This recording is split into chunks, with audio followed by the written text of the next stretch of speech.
当重要。我想今天的课程在布莱斯学院区是安排的非常的扎实。那同学们如果未来在课程上还有其他需求的话，也欢迎大家在留言板上面做留言。那我们也可以跟布莱斯学院或者是向大学端来合作，来开设线上的课程。我想目前用视讯的方式比较不会有距离上面的限制，所以我们可以透过视讯的方式把这样的课程提供给全国各地的同学们。那再次感谢各位的参与，谢谢大家，谢谢。Hi, can everyone see my screen right now? Yes, okay. All right, good morning, everybody. So today we are going to go over 2 key exams that many of you will take if you decide to attend medical school, either in the US or in the UK. So one is called MCAT and the other is called BMAT. And so those both involve logical thinking. So we're not going to go over the entire exam as they cover other sections such as biology and chemistry. But the ones that we'll focus on will be on logical thinking. And so the logical thinking sections consist of different flavors for both exams. So we're going to go over the MCAT section first. Sorry, my screen is a little bit, okay, here's the MCAT section, and then we're going to talk about the BMAT section, okay? So if at any point you have any questions, please feel free to just type in the chat box and let me know, okay? All right, so with that, let's get started, okay? All right. Okay, so let me give you a general outline about with regards to the logical section of the MCAT. It's called CARS, right?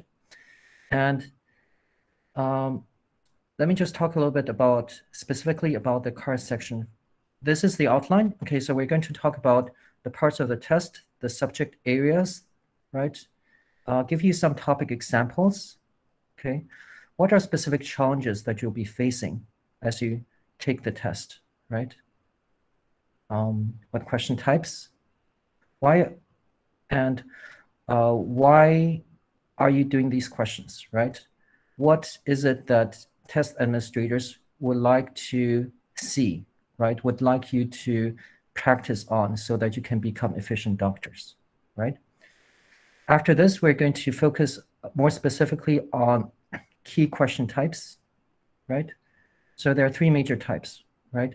Reading comprehension, and more specifically, the reasoning within the text and reasoning beyond the text. So I'm going to explain these different terms to you as we go along our discussion, okay?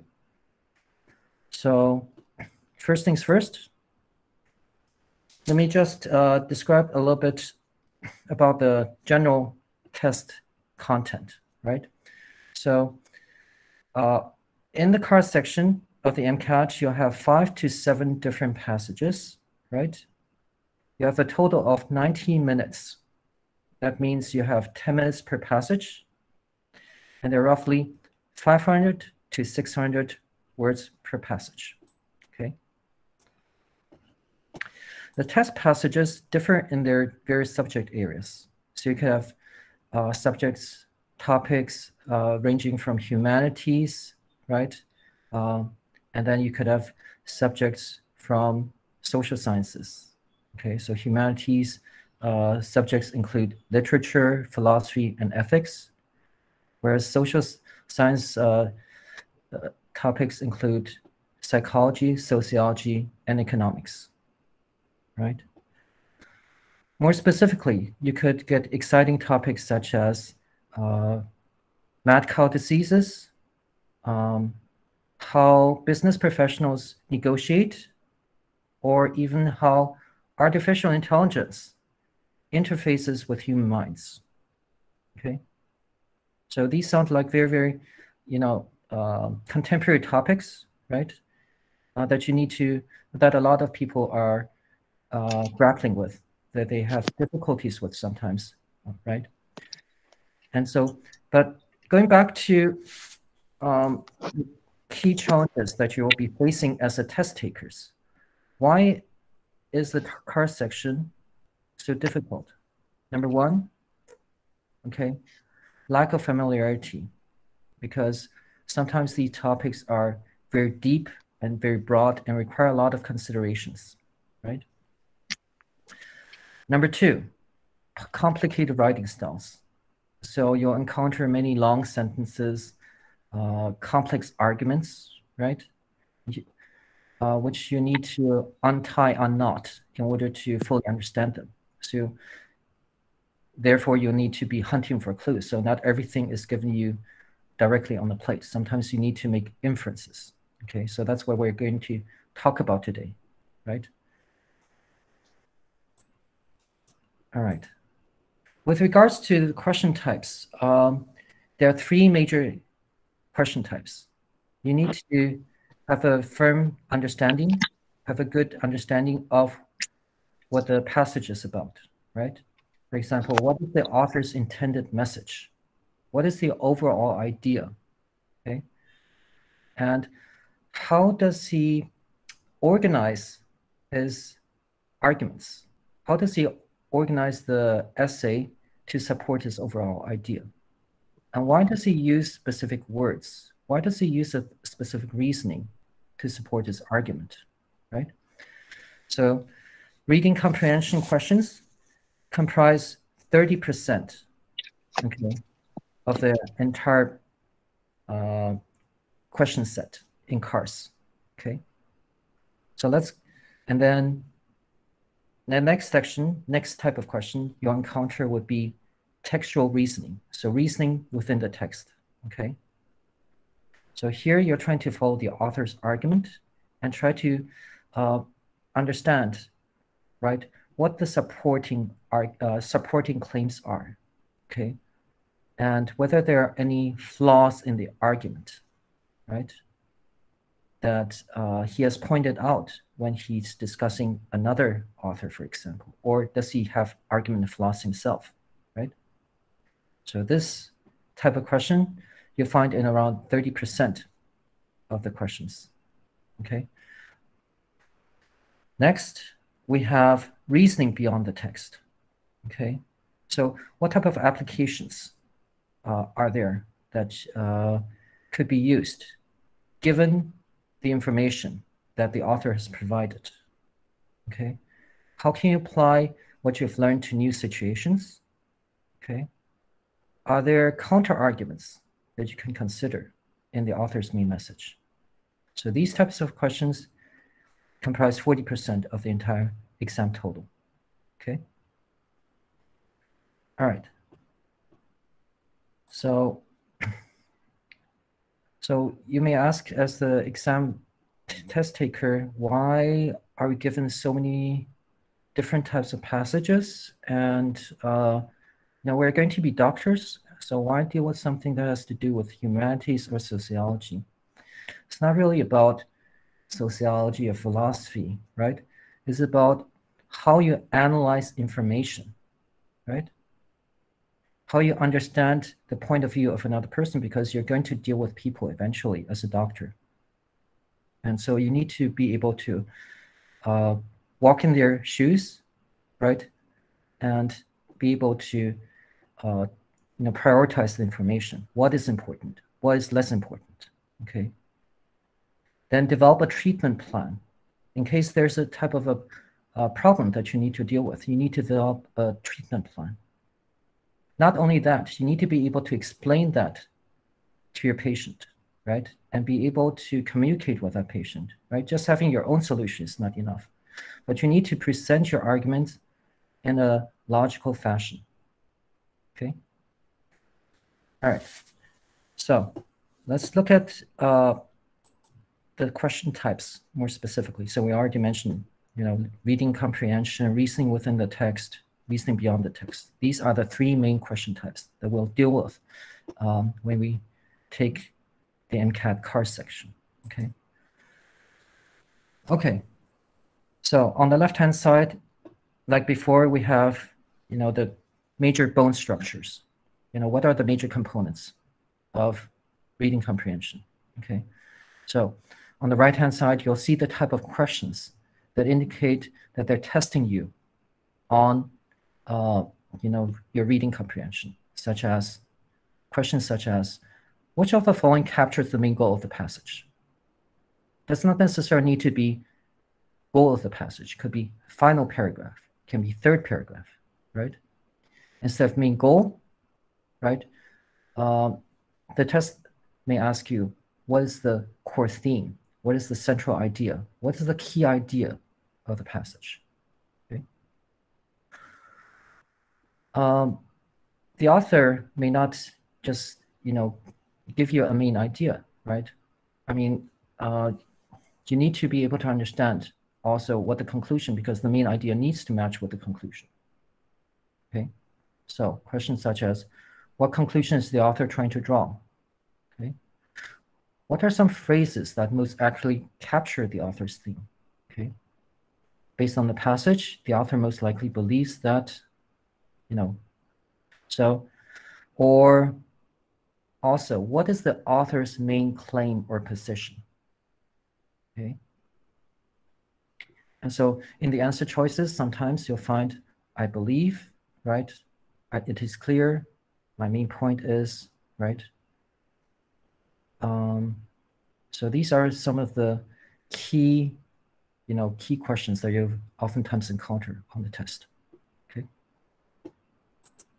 So let's look at an example of a small passage, right? Where you need to, infer, right? Deduce what the author is talking about. And so you need to be able to dissect, okay, the key parts to it. Okay. How many people died in the Vietnam War? A novice might count up the bodies on the battlefield, right? So over here, the first sentence may seem very straightforward, but then as you read the second and third sentences, right, you'll notice that there's a change in tone of voice, right? A novice might count up the bodies on the battlefield. However, expert analysis shows us that deaths off the battlefield far outnumber the deaths on the battlefield, right? So the keyword that you'll need to be able to see very clearly here would be however, right? And far, because the author here changes his tone, right? And contrasts the experts against the novice, right? So, however, expert, far, and novice, right? So you need to pay attention to these keywords as you go through the passage, right? And then also another strategy that you need to apply whenever you finish, there are actually two things in terms of the strategy. You need to be able to not, get too nervous and start reading all the questions. Reading all the questions is not going to help you at all. You need to understand the passage, right? Once you understand the passage, then you can tackle the questions, right? Because you're going to lose a lot of valuable time if you try to find out what the author, what the test administrators are asking you. There are too many questions and you'll get too confused, right? So you need to be able to understand the passage, right? And then when you tackle the questions, do not read the answer choices. Try to formulate your answer in your mind before you answer the questions. This way you will not get confused, okay? All right, so some of the adjectives, right, that you'll oftentimes encounter, right? Unfortunately, right, rightly, valuable, right? All these are clues that point you towards the tone of voice of the author, for example, okay? All right, let's go on to the next slide. So talking about adjectives, right? So they help you infer based on particular situations, right? So let's look at the sentence right here, okay? What does the author mean by the phrase medical intervention? Okay, so your mind would just originally, if you are untrained, you'd say, well, let's just look it up in a dictionary or something if you do not understand the word medical intervention, right? But if you have trained yourself, then you'll see it from a different perspective, right? What is the broad definition? What is the narrow definition, right, in the passage? So broad definition would be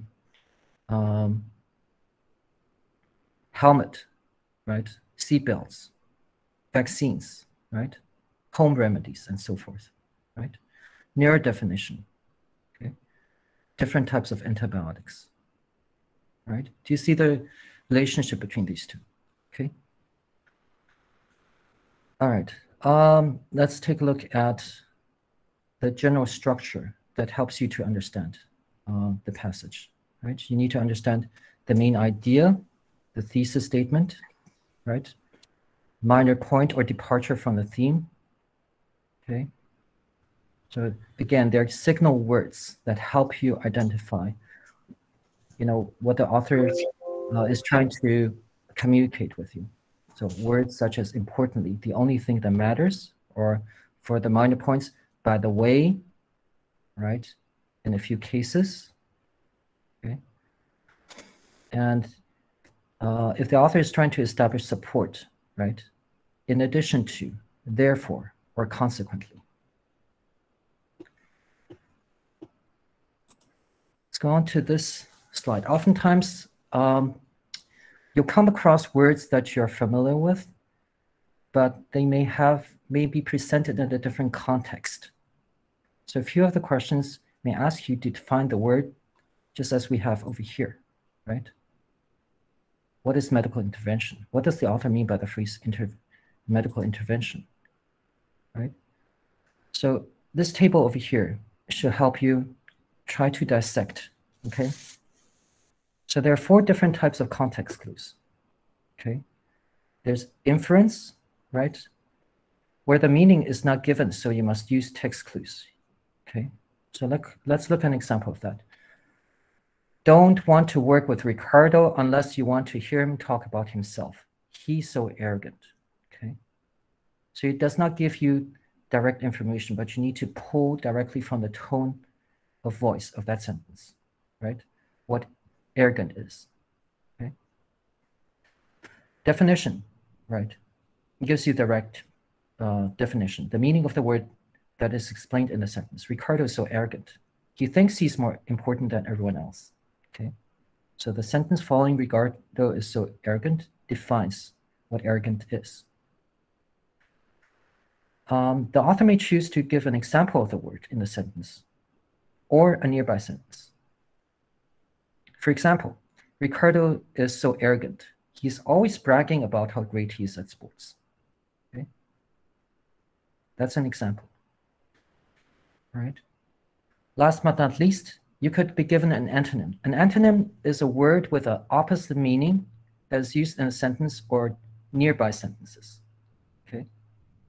Ricardo is so arrogant. He needs to learn to be humble like his little brother Jose, right?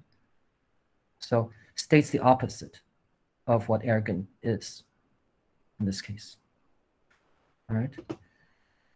So the opposite of antonym, of course, is synonym. Words with similar meanings that are used in or near the sentence, okay? So for example, Ricardo is so arrogant, proud, self-centered, and overbearing, okay? So it's similar to definition, but it's not quite the same, right? Arrogant, because here you use different adjectives: proud, self-centered, overbearing, okay? All right, let's move on to the next slide. So we're a little short on time. We have around 7 minutes left for this section. I'll try to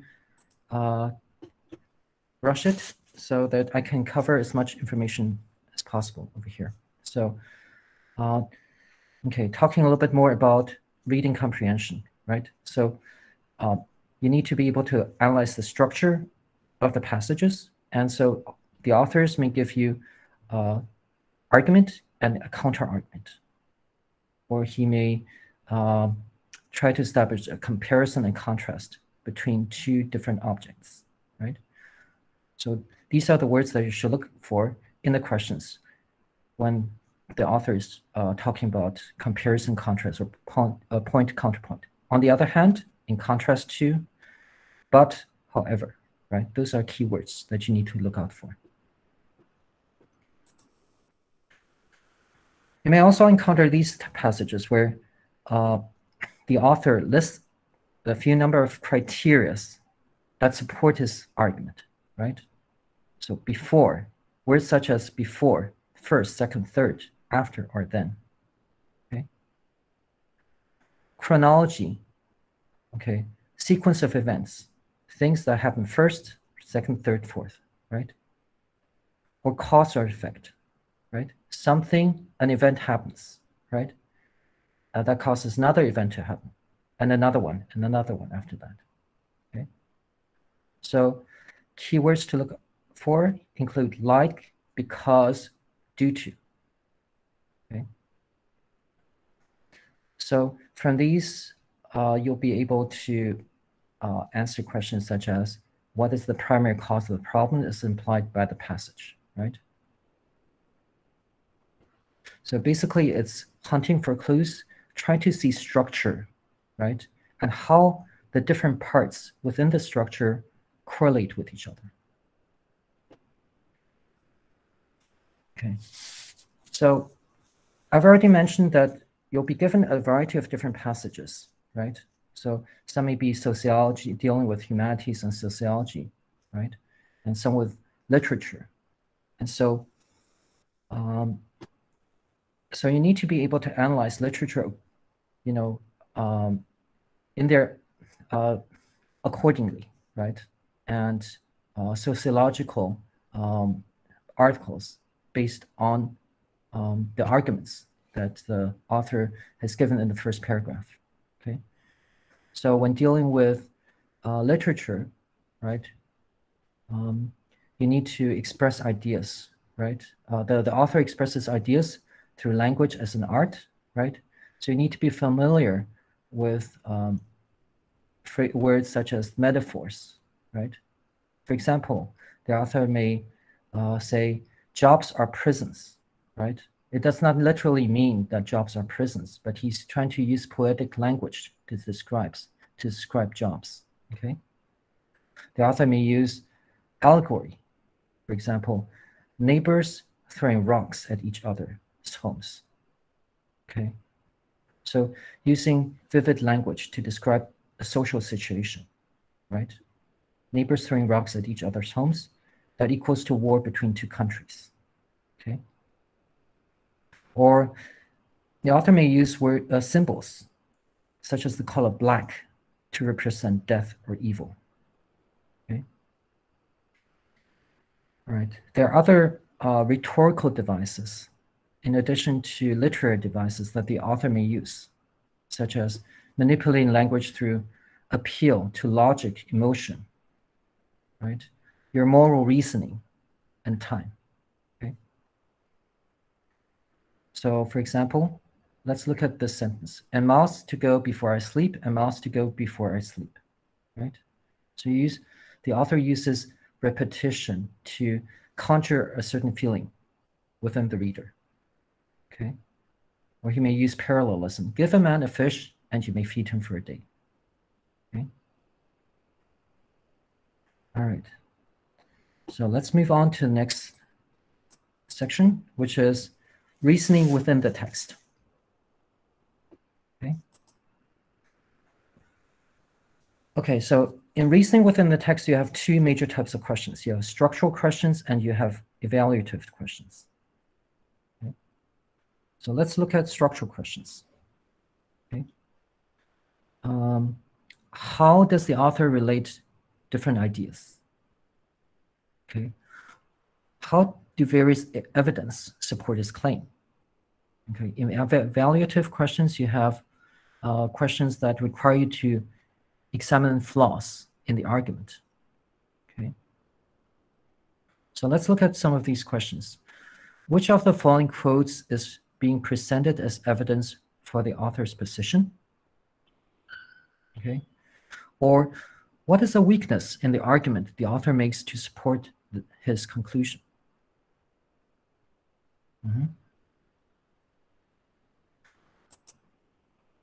So what do you need to do in order when you encounter questions such as these?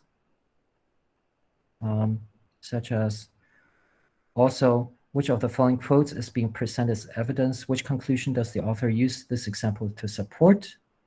You need to identify the author's position. Okay, how does the author use each piece of information as part of the argument? Okay. You may be required to find the quote within the passage to support his position. Okay. And then identify which quote supports the author's position better.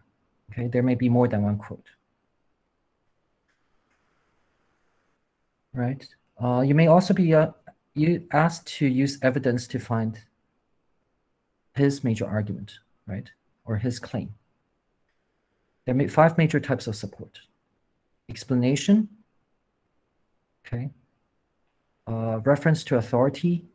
So maybe a chief scientist has stated something before, right, that the author refers to, okay, a key authority figure, but he disagrees with him, right? And so what is his point of view? And so you encounter conjunctions such as yet, but, however, and so forth, right? So the author establishes his own point of view, his own opinion, right? Or he may use he may oftentimes use examples, right, to support his argument, right? Or use contrast words.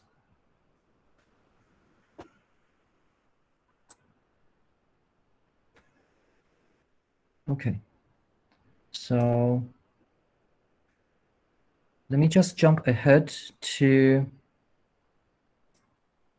reasoning beyond the text, seeing that we are short on time. Okay.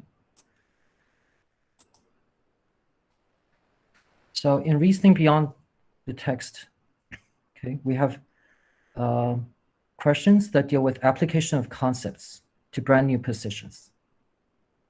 So let's look at, and also integrating new information with available ones. So let's look at example over here. Someone who agreed with President Wilson's explanation of the need for a general association of nations would be most likely to also approve of which of the following hypothetical options. Okay. Or suppose a new species was found that could live underwater without light. What impact would that have on the definition of life proposed by the author? Right. So what you need to do is, in order to answer these type of questions, right, focus on the key parts of Wilson's explanation, okay, and then look for an answer that fits the role of those key parts first.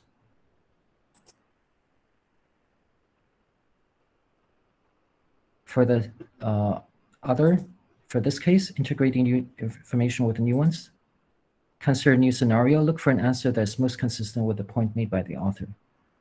Okay, which new situation captures the relationship between cats and their owners as described in the text, for instance? Okay.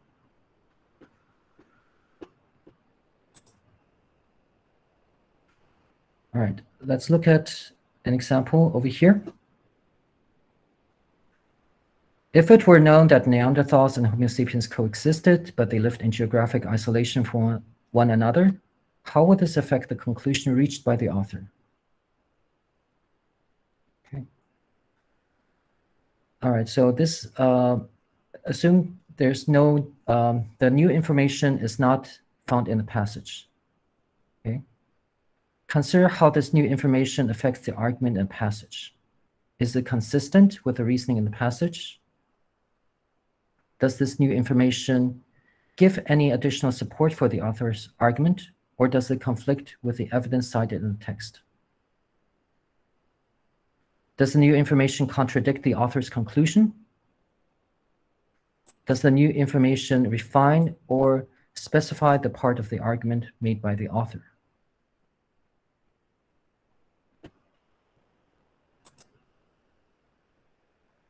Or look at this example, for instance. Suppose a new species was found that could live underwater without light. What impact would that have on the definition of life proposed by the author? Okay. So again, this is new information that is not in the passage. Okay, so you go through the same routine again. Okay. How does this new information affect the argument in the passage? Okay, is this something new, right? Is this something that is consistent with the reasoning in the passage? Okay. Does this provide additional support for the author's argument? Okay. Does the new information contradict the author's conclusion? Or does the new information refine or specify the part of the argument made by the author? All right, so rushing to the next section on BMAT, okay. So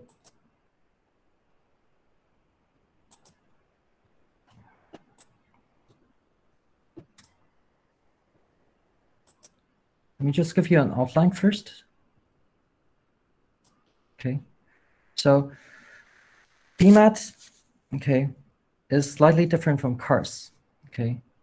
It also has critical thinking questions and problem-solving questions, but some of these involve not just verbal reasoning, but questions that involve math, right? And some of these questions involve IQ exam type of questions, okay?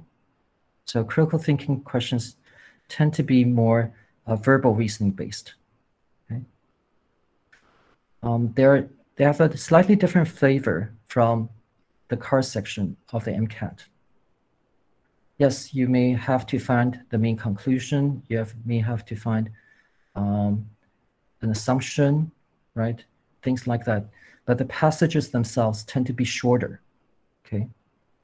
And so they hone in more on the techniques, right? What is an assumption? What is a flaw, right? Whereas the passages that you find in CARS tend to be longer, right? And so you have different, you have lengthier passages that you need to dissect, right? So, but just because the questions are shorter, right, doesn't mean that they're easier, okay? So it's basically testing two slightly different things. Yeah, the best way to describe them would be that they're just testing skills, you know, testing two different apples and oranges, right? Not really apples and oranges, but slightly different things, right? Okay. So we have assumptions, flaws, statements that strengthen or weaken the argument, or principles that underlie the argument, okay? So let's take a look at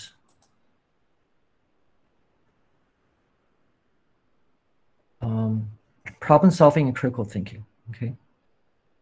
So problem solving involves basic data, okay? Common questions include repeating patterns, spatial awareness, math problems, okay? Questions may vary from year to year. In total, there are 20 questions. Critical thinking tend to be more step-by-step questions. There are 7 major question types, okay? So whereas there are 20 questions in problem solving, there are 15 questions in total in critical thinking. So making up 35 questions, which you need to answer in 60 minutes.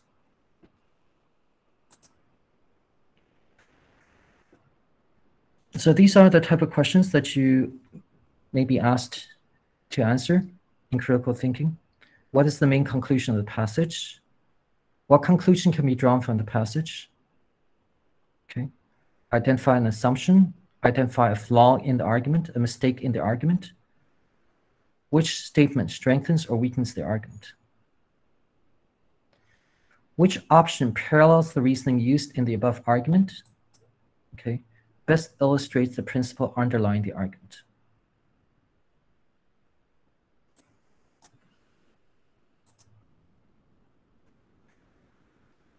in problem-solving question, okay, so your goal will be to identify the relevant selections, okay, finding the proper procedures, identify similarities, and do some math.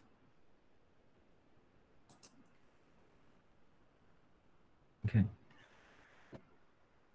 So let's look at some example passages, okay? So for this passage, you need to identify the main conclusion, right? So let me read this.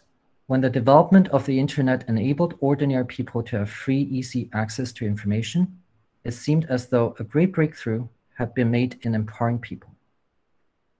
The subsequent development of social media made it possible for people to share opinions and quickly organize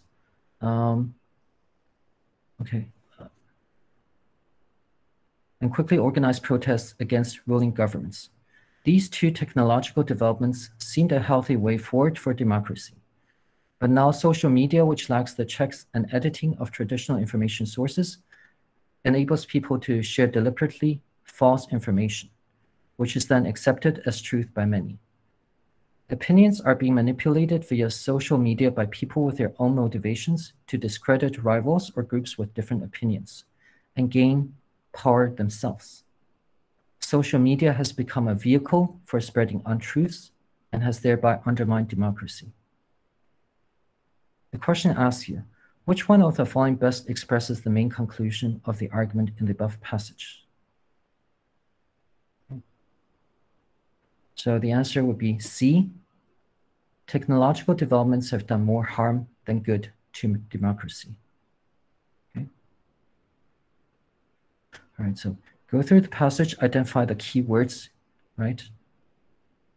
And understand what this passage is about, right? So the answer is technological developments have done more harm than good to democracy. Okay. Let's look at the next passage, okay? So in the UK in the 1990s, there was an outbreak of the brain disease CJD, which was caused by eating beef from cattle infected with the disease BSE. The type of meat thought to be infected was taken out of the food chain in 1989, and cases of CJD have been declining since 2000. Susceptibility to CJD is associated with two variants in a gene, M and V. We can inherit three possible combinations, MM, MV, MVV. Until last year, all 177 people diagnosed with the disease in the UK had the MM combination. Recently, someone who had the MV combination has died of the disease. In the UK, 38% of the people have the MM combination and 51% have the MV combination. Okay. So again, find the main argument, okay, and then read the question. Which of the following is a conclusion that can be drawn from the passage? Okay, so the answer would be B. Having one V variant of the gene does not guarantee resistance to CJD. Okay.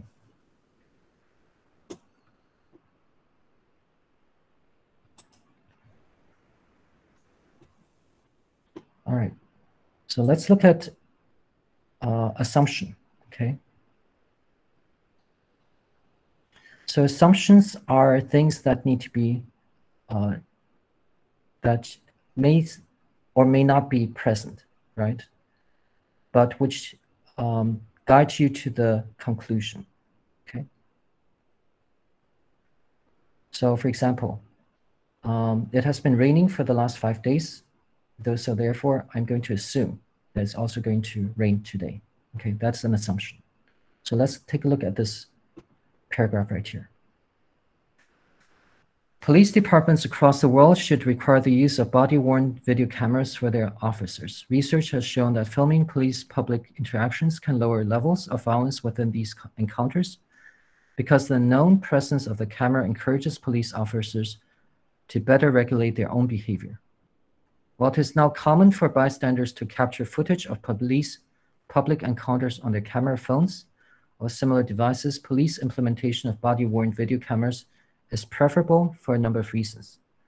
Chief amongst these reasons is the fact that police procedures for body-worn cameras require that an officer issue a clear warning from the start that everyone in the interaction is being filmed. Okay.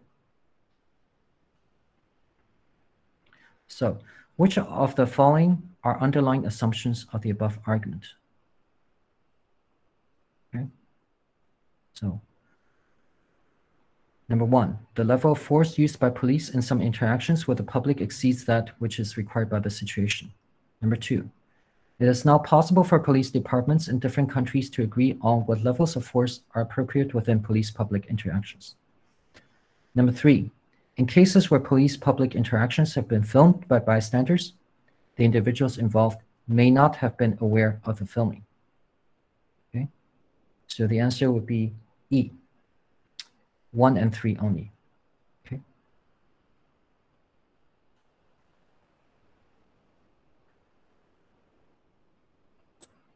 All right. Let's move on to the next one. Okay. A statement that strengthens or weakens the argument. While well-intentioned, the campaign to ban tackling in school rugby constitutes an overreaction. Such a ban could lead to unintended negative consequences for the young people involved in the sport and must not be implemented. Many parents and others are very concerned about the potential for rugby tackling to cause head and spinal cord injuries. However, the possibility of injury is present in any sport, and the health risks associated with physical inactivity are widely understood. Also, as is the case with boxing or any other contact sport, full contact rugby enables players to channel aggression in a positive, controlled way. It is surely better to let young people show aggression through rugby than to wait for violent behavior to happen impulsively. Which of the following, if true, would strengthen the above argument? Number one, it's unfeasible for schools to replace rugby with other activities that can channel aggression in a controlled manner. Number two, aggression is a natural or unavoidable feature of many young people's behavior. Number three, it is impossible to sustain head or spinal cord injuries in other sports played at school. Okay. So answer is C, 3 only. Okay.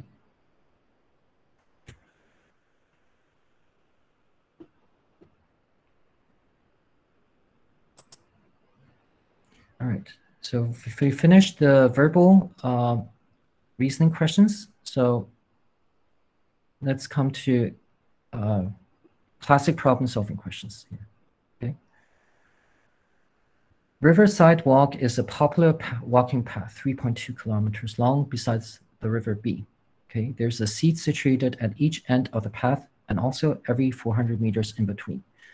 There are 2 litter bins just next to every seat and 1 litter bin every 100 meters between each seat and the next. Okay. So question asks you, how many litter bins are there along Riverside Walk? Right? So you need to be able to set up the question, set up a drawing, right, to identify the key components, right? Create a diagram. Okay. And you end up finding that there are 42 litter bins along Riverside Walk. Okay.